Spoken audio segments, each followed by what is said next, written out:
नेताओं अपनी तो जिन्होंने धमकी दी सुनिएगा है तो बीच अपनी में। ही कहीं भी बात पर मोहर लगा दीजिए कि राहुल गांधी के खिलाफ विशेषाधिकार हनन का प्रस्ताव ला रहे हैं कि नहीं ला रहे हैं। कहा था ना आप लोगों ने लाएंगे, तो बस कंफर्म कर रही हूँ ला रहे हैं कि नहीं ला रहे हैं। डॉक्टर हिमांशु शुक्ला जी से मैं एक सवाल पूछ सकता हूँ? सर 1 सेकंड दीजिएगा, बोलिएगा हिमांशु जी। पहले तो मैं बता दूं, वो बीजेपी के जो एमपी हैं निशिकांत दुबे जी, उनका अपना है, वो ला रहे हैं कि नहीं ला रहे हैं वो उनका निजी है, और निजी उस है? बारे में मुझे जानकारी नहीं निजी है? क्या बात कर रहे हैं, निजी कैसे हो सकता है? नहीं तो हम बिल्कुल लेके आएंगे। अगर राहुल गांधी निजी आगे कहाँ भी से चल आ के गया? ऐसी चीजें लेकर आएंगे, सदन में उल्टी सीधी हरकतें करेंगे, केओस क्रिएट करेंगे, तो हम बिल्कुल लेके आएंगे। क्यों नहीं लाना चाहिए? बस अब अगर ठीक एक है, नेता 6 निजी है साल ये से नहीं 10 साल समझ से में आया। फर्जी चीजें आके निशिकांत बोल रहा दुबे है सदन में पार्लियामेंट निजी तौर पर थोड़े ही आ रहे हैं, आ रहे हैं ना रिप्रेजेंट करने के लिए। आप झेल नहीं पा रहे हैं। अगर कोई नेता जो है कबीर जी, झूठ बोल रहा है तो उस पर एक्शन नहीं लेना चाहिए। 10 साल से आके सदन में फर्जीवाड़ा कर रहे हैं, झूठ बोल रहे हैं, कुछ भी झूठे आरोप लगा रहे हैं, तो बिल्कुल कबीर करना जी आ चाहिए। और जाइए। मैं तो कह रहा हूँ कौन सा झूठ? उनकी जो कौन सा झूठ पार्लियामेंट की जो पोस्ट है कौन सा झूठ मुझे बताइए। मोदी जी के साथ झूठ नहीं बोलते हम। सर इतनी देर से यही चर्चा हो रही थी, वो बता रहे थे आपने कौन सा झूठ बोला, आप बता रहे थे उन्होंने कौन सा झूठ बोला। अब फिर वाइंड अप के समय पर ये दोबारा से मत पूछिए क्या झूठ बोला, तब से यही बताया जा रहा है किसने क्या झूठ बोला। कबीर जी शुरू करिए प्लीज अपना क्लोजिंग कमेंट। ठीक है कबीर जी 1 मिनट रख रहे। देखिए पूर्णिमा जी, बहुत स्पष्ट सी बात, संसद चलनी चाहिए और एलओपी को बोलने देना चाहिए, क्योंकि जब तक वो बोलेंगे नहीं तो आप समझोगे क्या, उसका जवाब क्या दोगे? आप पहले कह देते हो आप नहीं बोलोगे।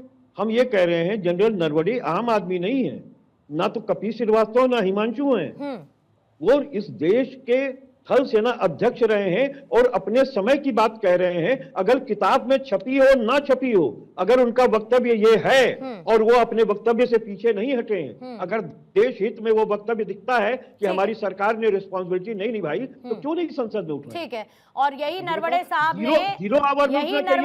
ने उसी स्थान पर रहते हुए ये कहा था कि चाइना ने भारत की 1 इंच जमीन भी नहीं ली है। यही एमएम नरवणे ने कहा था। साहब आप हमारे समय में बोल रही हैं, आप हमारे समय में बोल रही हैं। 17 सेकंड मैं बढ़ा दूंगी समय, कपिल जी इतना सेंसिटिव मत होइए, बोलिए जी। आपने मैं बहुत स्पष्ट से आपको एक बात कह रहा हूं कि कोई भी बात हो, हम कह रहे हैं एप्स्टीन फाइल में मोदी का नाम गलत आया, तो कम से कम आएंगे, सफाई देंगे, देश जानेगा।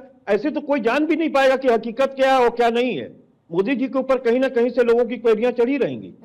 हरदीप पुरी, अनिल अंबानी, अगर इनका नाम आ रहा है तो भारत के लिए बड़ी शर्म की बात है, क्योंकि वो तो एक वैसी आदमी था जिसके हम साथ दिखाई दे रहे हैं या कह रहा है कि वो डांस मोदी जी कर का रहे हैं। वक्तव्य स्वीकार करने के लिए इतना बड़ा बैठे हैं, पागल यहाँ है पर ट्रम्प कि की तरफ उसका नाम आगे नहीं लेकर लेना नहीं चाहिए, तो उससे डील बैठे। क्यों ट्रम्प कर जो रहे हैं? कहेंगे हम वो बात मान लेंगे। इतना बड़ा पागल है कि उस पर कोई विश्वास नहीं किया जाए, वही सारा खुलासा क्यों करता है? हमारे देश के प्रधानमंत्री क्यों नहीं करते? दुहाई दी जाती है, संवैधानिक संस्थाओं का हनन भी किया जाता है, लेकिन सबसे बड़ी बात है, मैं याद दिलाना चाहता हूं 1968 में राजीव गांधी पूर्व प्रधानमंत्री और सोनिया गांधी जी की शादी होती है। 1980 में ही वोटर आईडी में नाम चढ़ जाता है उनका, फिर 1982 में काट दिया जाता है, 1983 में जो है वो नागरिकता का इंडियन सिटीजनशिप वो लेती हैं।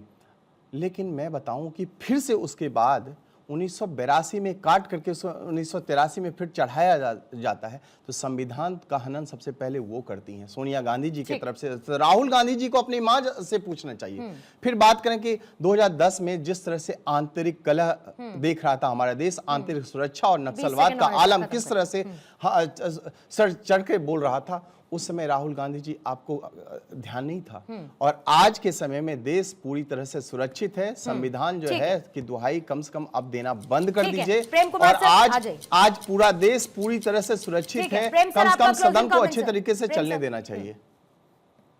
देखिए, सरकार चूंकि चुप है, इस वजह से ये सारी चीजें क्रिएट हो रही, और सरकार को हर स्तर पर, जैसे तेल खरीद का मामला, पीयूष गोयल से पूछते हैं तो जवाब ही नहीं दे पाते, और हमें आपको जवाब देना पड़ता है पैनल में कि देखो पिछले महीने भी खरीद हुई है लेकिन खरीद घटती गई है रूस से, और अब कह रहा है ट्रम्प कि अगर लिया रूस से तो हम 25% टैरिफ लगाएंगे। इस पर वो बोलते हैं विदेश मंत्री बोलेंगे, और विदेश मंत्री भी नहीं बोल पाते। अगर क्लियरिटी दे देते देश को कि हम ले रहे हैं तेल, हम नहीं मानेंगे ट्रंप की बात, ठीक है तो फिर कोई नहीं सवाल उठता। सवाल खत्म करना भी सत्ता के पास में है और सब सवाल को बनाए रखना भी उनके ही बिहेवियर पर डिपेंड करता है। मैंने तो एक उदाहरण दिया, बाकी उदाहरणों में भी यही बात है। ठीक है सर, लेकिन मैं इतना मान के चलती हूँ प्रेम सर, आप अच्छे से पढ़ लिख के बैठते हैं और इससे पहले आधिकारिक तौर पर बहुत कुछ बता दिया गया इन सबको लेकर।